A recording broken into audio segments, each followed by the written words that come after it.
Somebody said in the comments already, maybe you should switch to 2 cups of coffee. I guess I had said that I had 3 cups of coffee and I was flying. Today, I've had 3. It's somewhere around noon, and I'm not up to that speed. I think it was the night out situation last night, and maybe it might have been the cigar that's got me feeling a little groggy. I don't know, but lots of caffeine, and I'm gonna just cruise along. This is a mellow Sunday on what could be the internet's most popular hip hop channel, if it was a hip hop channel. The comments about how to obliterate a beat like 1997 in NYC, I think it's something like with the title. Some of you guys like sort of missed, maybe didn't read the title or didn't read the description, but like, of course I know that we can now do things. We have a unbelievable variety of options to do something like that, trigger an 808, a tuned kick from an existing beat. You can use, I don't know, I could think of 10 other plugins. I think I mentioned that in one of the comments that I replied back to, is that like there's a ton of options to do what we did with the side chain of a beat with a 60 hertz or whatever hertz. Some guy made the comment that you side chained hum from equipment. I think that was, I'm paraphrasing. Yeah, 60 hertz is the hum of like a bad amplifier or something like that. But like, you know, I could have made it 50 or 70 or something like that, tuned it a little different. Fun stuff. Don't get too crazy with these are for entertainment purposes only. You know, you take the influence. Maybe you can throw around an idea, some alternate way of doing it. Like, I would hope that some of these things like trigger your imagination so that you can come up with your own variations on these things and find something innovative and new. Like I said, I mean, I didn't even get into the idea that after you create that sine wave kick, you can then, of course, compress and EQ the sine wave. I just left that alone. I just kind of showed what that balance was all about, and how the limitations of the SSL as far as filtering. When I was showing, that was just something to do with using the mult concept and creating different flavors of a loop.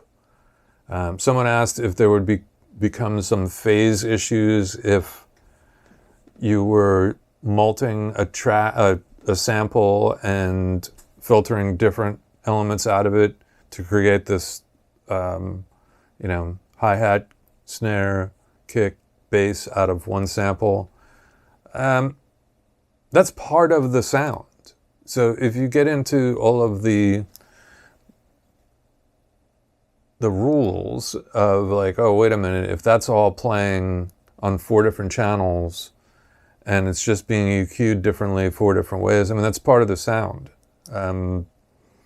And you just season to taste. You use as much of it as you want or less of it. And yes, if something sounds like it's comb filtering or phasing and you don't like that sound, then you might have to figure out a different way to go about doing it. There are other little tricks. Like if you were in today's environment with a DAW, if you broke apart a sample like that and you felt as though the bass was having a little bit of a phase problem with the sample, you could shift that channel or track later or earlier to get it a little out of phase or in phase with what's going on. Those are always little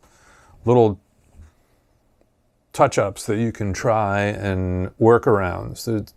Problem solving is a big part of production. You got to be willing to get in the weeds and figure out if there is a problem.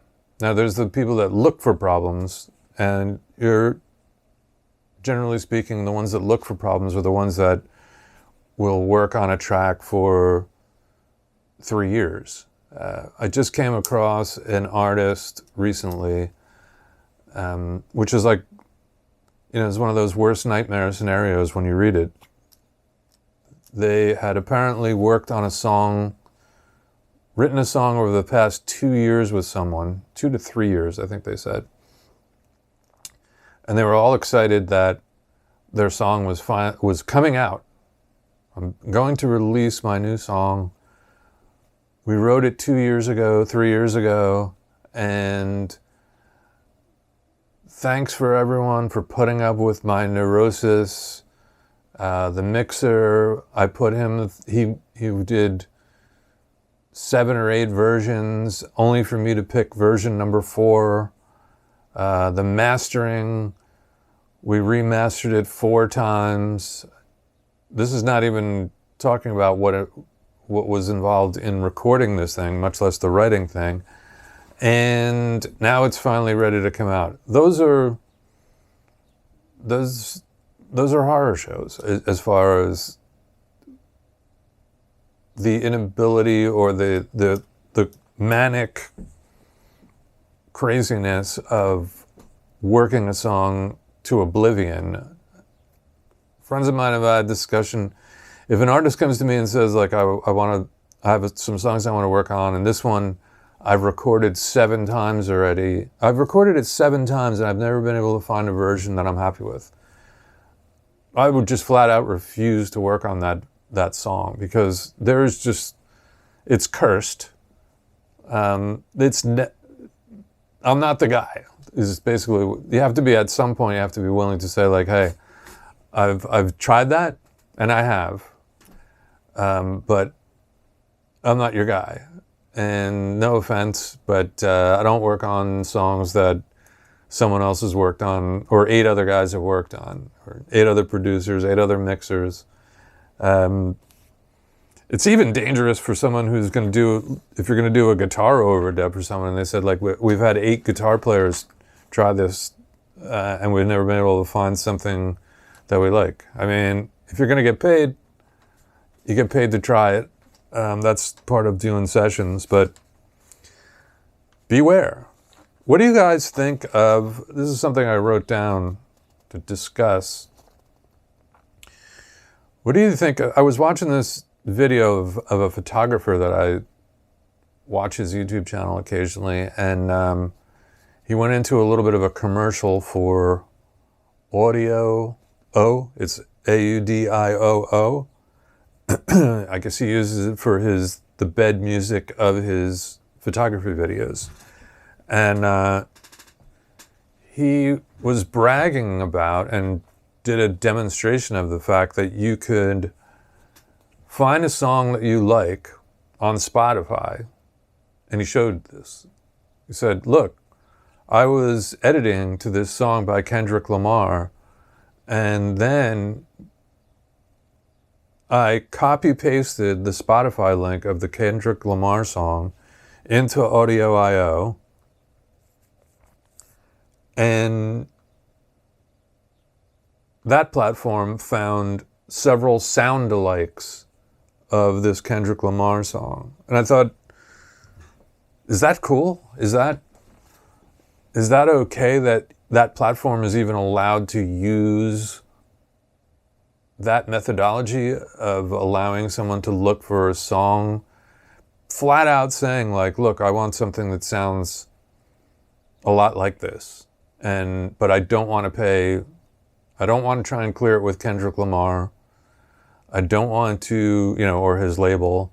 I don't want to pay whoever's song this actually is. And this could be, this could be just an indie artist that's on Spotify that they find, and they're like, hey, I don't want to deal with them, but I like the flavor of that entire song.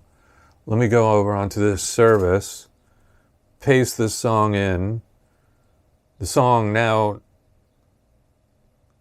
clearly goes to Spotify and analyzes the song, because you're not pasting in the audio, you're just pasting in the URL.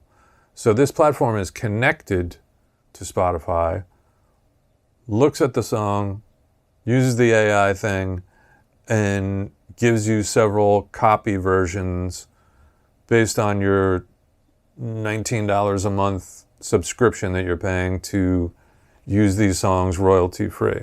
I just don't know. I'd be interested to see what you guys think of that. I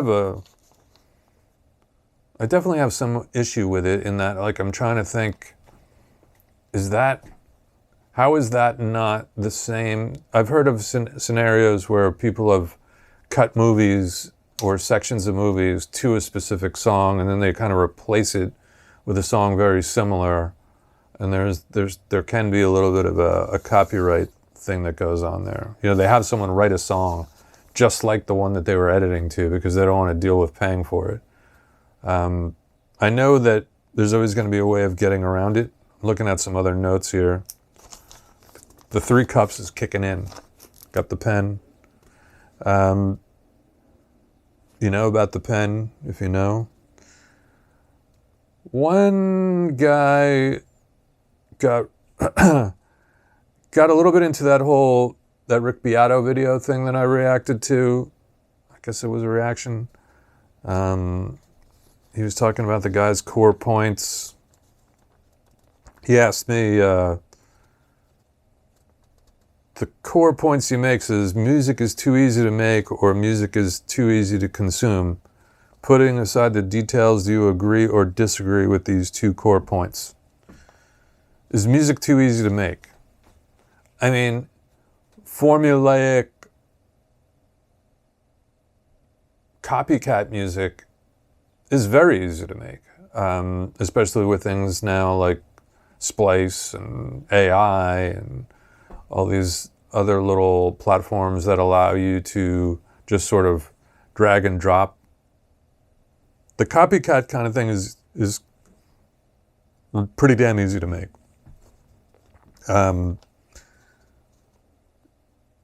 Does it matter? I don't know if it matters, really. Is music too easy to consume? I think that there is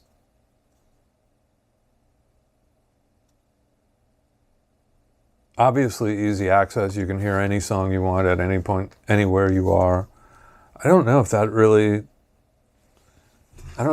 makes people not appreciate good music any more than it ever did. I think if people like something, they're going to listen. They're going to get into it. They're going to go back to it. I think that the platforms themselves, like a Spotify, may have, it's saturated and it's kind of hard to find. There's no gatekeeping scenario or some area where you can trust and say, like, hey, I know I can go to this. It used to be a radio station, hey, I know I can turn on this channel and hear the songs that are in, like, my wheelhouse, like stuff that I tend to like. So I trust going there. The problem possibly in some ways with Spotify is that it's hard to find something that's not being gamed, with the playlist and things like that. I don't have much problem with Spotify in that, like, say I dial up a song that I know I want to hear, and then I just let it go from there with its own little AI thing. But that tends to be sort of like old, like more established classics and things like that. I think if you go into the trying to find new music, then you're going to be in the weeds of playlists that are getting somewhat manipulated and things like that. Like, you go play, yesterday I played some song when I was taking a stroll. Well, I know I listened to Walk on the Wild Side by Lou Reed. And then it went into like Tom Waits, Downtown Train, and a couple other classics. Those algorithms aren't going to steer you down a crazy path of schlock, because these songs have already been curated. But if you were to type in something by like a new indie artist that you found on YouTube, you type that guy's name in and you listen to one song, and then, you know, the phone's in the pocket so you don't feel like dealing with maybe seeing what the next thing, and you just let it play, you're going to run into some shaky ground, you know, some treacherous areas. I think I'm going to call it at that for today. It's just a Sunday hangout while I'm getting caffeined up. I talked about Swizz. Talk about not sticking to too many rules. By the way, that Lou Reed, Take a Walk on the Wild Side, that was made in 1972. That has just an unbelievable kick drum and an unbelievable bass tone and a great vocal and a great arrangement. There was another song I heard, it'll come to me, the drums were more, Cream in the White Room. Listen to that thing in headphones. Like, the drums are like on one side, the bass is on the other side. I was trying to sort of figure out how the hell they mixed that and made it feel as good as it did in headphones, because they weren't, that was an art form in itself. Like the 4-channel, the mixing without full stereo kind of thing. Like, if you were to mix White Room today, you would have the kick and snare and the bass down the middle with the vocal, and then these guitars would be on the sides and all that stuff. But these guys were doing things, you know, the whole drum kit was in the left, and then the bass was on the right, and then other things were in the center, but it still felt good.